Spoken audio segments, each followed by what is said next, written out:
Turn me up, bro. Manchester United 2, Manchester City 0. Solskjaer's secret formula defeats Pep Guardiola again.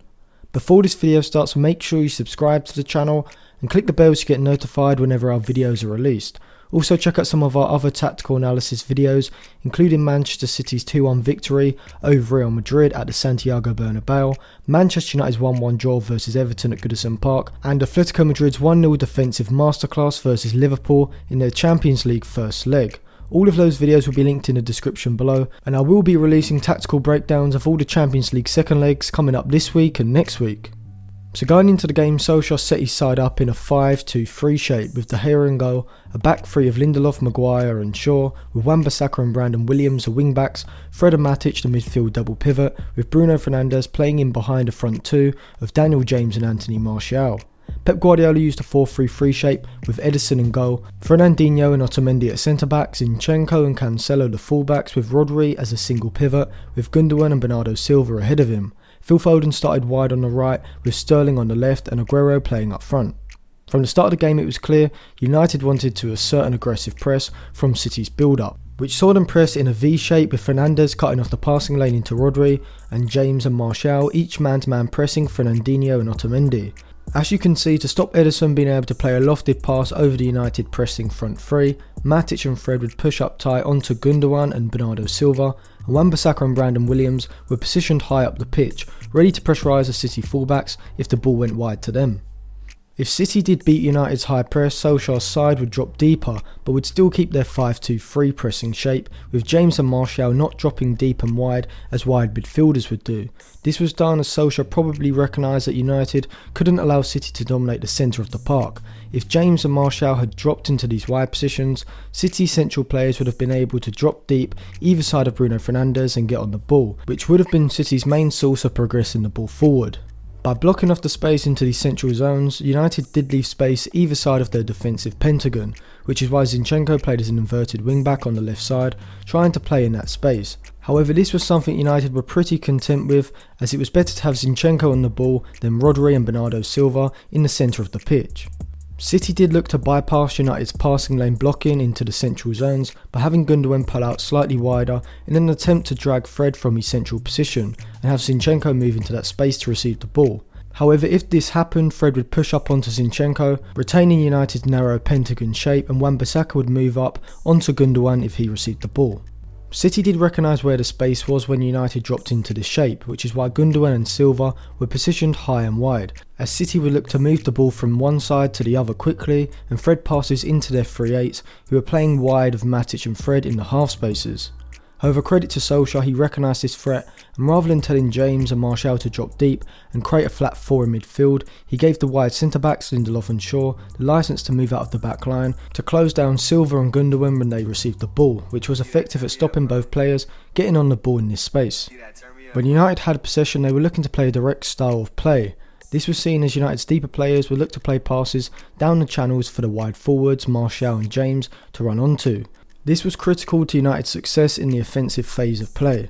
Otamendi is poor when defending in one-on-one situations, backing off too far and allowing the attacker to push him back to the edge of his box before he inevitably dives in and overcommits himself, leading to him either getting dribbled past or committing a foul in a dangerous position. This was evident throughout the first half, with James running at Otamendi, and even on the other side, Fernandinho struggled to deal with Martial's movement in between himself and Cancelo down United's left flank. City, unsurprisingly, were keen to assert their usual aggressive press, with their whole midfield five pushing high up the pitch, looking to catch Fred and Matic in pressing traps. They used a 4-5-1 pressing shape, with Augero pressurising Maguire when he had the ball, and Sterling and Foden moving up to press the wide centre-backs. However, City's pressing system played into United's hands. This was because when the wide midfielders pushed up onto Shaw and Lindelof, this left Bissaka and Brandon Williams free, so Cancelo and Zinchenko would push up from the back line to maintain this high press. However, with City's fullbacks moving high up the pitch, this left City 2v2 at the back and space down the channels. United would look to play these direct passes into this space in order to isolate the centre-backs versus Martial or James. We saw United have success with this, with James versus Otamendi, and when Martial was able to get around Fernandinho and get a shot off in the box. City's press wasn't very effective, mostly because United didn't overdwell on the ball in their defensive third, though Fred and Matic were very good at getting the ball out of their feet quickly and circulating the ball efficiently through the middle of the pitch. With City's wide players Foden and Sterling not dropping back into a midfield 5, this meant that Brandon Williams and Bissaka were United's outlets on the flanks, with Zinchenko and Cancelo now reluctant to continue their aggressive pressing after James and Martial were able to exploit the space in behind them. United used their aggressive pressing as an offensive weapon as well, with the front three pushing high up the pitch when pressing City from their build-up. This meant that they were in prime position to create if they managed to win the ball back in City's defensive third. It was United's man-to-man pressing of City's forward players which allowed them to do this. When Augero moved deep from the front line to receive a pass from deep, Maguire was able to move out the back line to track him, as he had the security of the two centre-backs behind him. Maguire was able to win the ball in middle third, allowing Matic to slip a pass into Fernandes, which created a promising situation for United, with Daniel James and Martial making runs either side of the centre-backs. With a quick turnover of the ball, City were caught out of position, and James's run in behind the out of position Zinchenko allowed Fernandes to slip a pass into the Welshman, whose shot in the end was tame, but this did signal United's intent to use City's in-possession system against them via a counter-pressing style. United did take the lead after some quick thinking from Fernandes and Martial, and even though Ederson should have saved Martial's strike, United deserved to be in front going into the break. Going into the second half, I was expecting Guardiola to make some tactical changes, maybe dropping Rodri in between the two centre-backs and creating a back three and pushing Cancelo further forward, which would have retained City's three at the back shape in possession, with Rodri in the back three instead of Cancelo.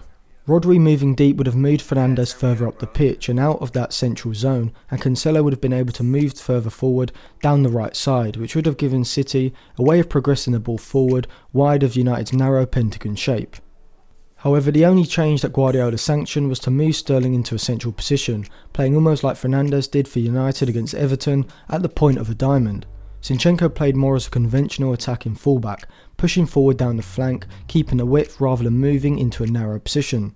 Guardiola's thoughts behind this change was probably to try to get United's double pivot to drop deeper, fearing that if they pushed up onto Gundogan and Bernardo Silva, they would inadvertently create space for Sterling in behind them. This did have some success, with Sterling's position in between the lines enabled him to receive the ball and then thread a ball through for Augero, who made a run in between Lindelof and Maguire and finished fantastically past De Gea, but a goal was ruled out for a marginal offside.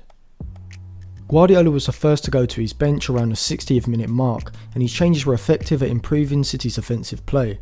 Mahrez was brought onto the right flank, with the ineffective Foden being moved into a 3-8 position alongside Gundogan. Aguero was brought off and Gabriel Jesus became City's focal point. We saw the impact of these changes instantly.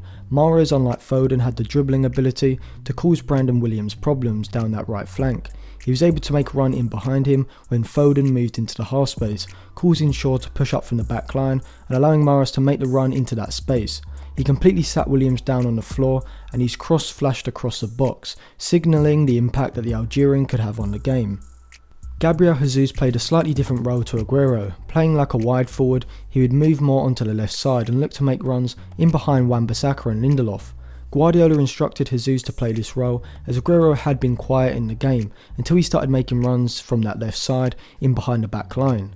Jesus is quicker than Aguero and better when playing on the flank, so it seemed a sensible change for Guardiola to make, and it did seem to have some success, with Jesus being able to cut in from that left side of the box and fire a shot from which De Gea was just about able to parry the ball away from Raheem Sterling. City did have the better of the play after the changes, with United struggling to sustain attacks as they began to drop deeper. However, they still had the counter-attacking threat, as when they won the ball back in the defensive third, they would continuously look to play direct balls into the channels to release Daniel James and create a one-on-one versus Otamendi. This was very effective, as Daniel James was able to get Otamendi in a number of one-on-one situations and create some promising situations, including his shot from an awkward angle, which tested Ederson, even though he should have squared the ball for Fernandes, which would have been the better option on the edge of the box.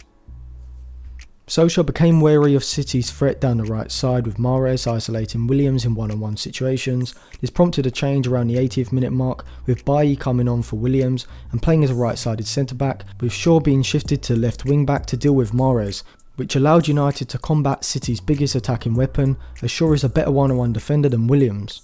McTominay's late goal wrapped up a fantastic United performance, with Solskjaer once again showing that his 5-2-3 shape is incredibly effective against strong opponents, especially when it comes to pressing them from their build-up and disrupting their ability to progress the ball through the centre of the pitch. Thank you for watching. Remember to like and share the video if you enjoyed it, and subscribe to the channel for more tactical analysis videos like this.